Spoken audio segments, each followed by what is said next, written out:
How do you feel about failing?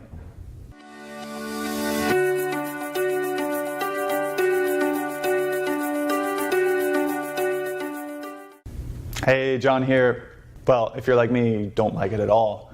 And in my past, what I've done in order to not fail is prepare.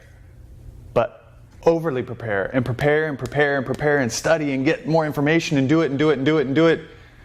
And I get caught up in analysis paralysis and I never pull the trigger and I never take action. This was me for years and years and years and years.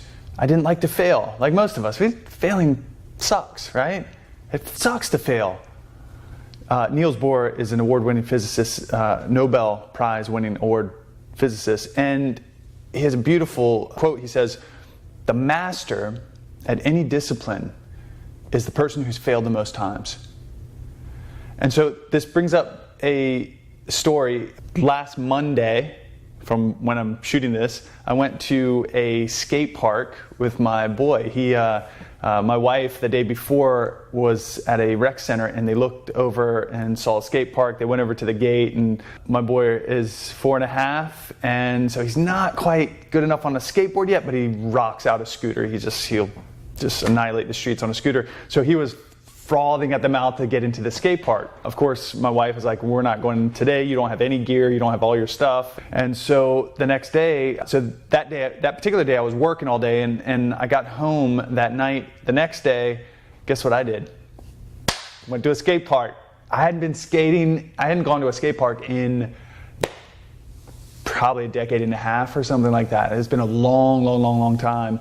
And the only skating I've been doing is a little bit of longboard street skating with my kids. And so we packed up our gear, all the gear that we had. We went to the skate park, and we sign in, fill out all the information, pay, and we go in. There's nobody there. It's just Sebastian, my boy, and I. He gets his helmet on, gets his knee pads on, his elbow pads on, gets all his gear on, and goes in, starts riding his scooter. Goes to wasn't the biggest hill, but it was a big one, especially for him. First one. He goes all the way up to the top of it, turns around, looks at me and smiles, and then jumps on, cruising down this thing. He starts to pick up speed, and I'm like, whoa. The bottom of the ramp had just a little bit of a divot. Just a little one. Like, so one you had to lean back when you hit it. Well, he didn't lean back. He hit this divot, went flying, guys. Boom! Slams on the concrete, slams his face, scrapes his face up. His teeth cut his top lip.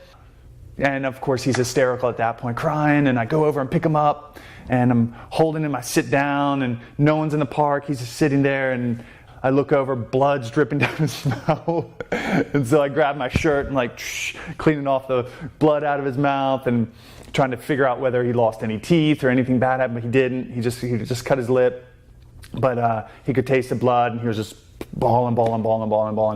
So at this point, I hadn't even done one run myself. He had done one run. Very first run he did, bam, slams the cement, and we're sitting there for about 20 minutes, 30 minutes, crying. He's crying, and I'm like, "Sebastian, let's go over." I thought maybe moving him a little bit, shift a little bit would help him some. So I pick him up, grab all our gear, and I walk over, and we go sit into this, like, the big bowl snake run area, and we're sitting there and just hanging out. He's crying, still crying. I'm like, "Sebastian, we call it a day.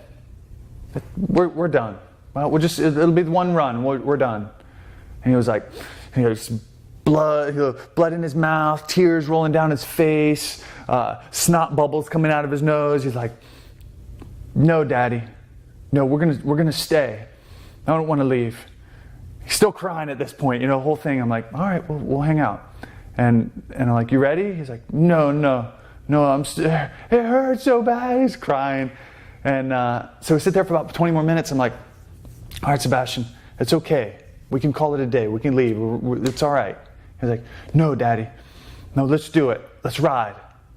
So we get up, get our stuff on, and he just starts cruising and we spend the next 3 hours riding the park and just having a blast. After that, I fell a couple times, bruised up, banged my knee and my hip.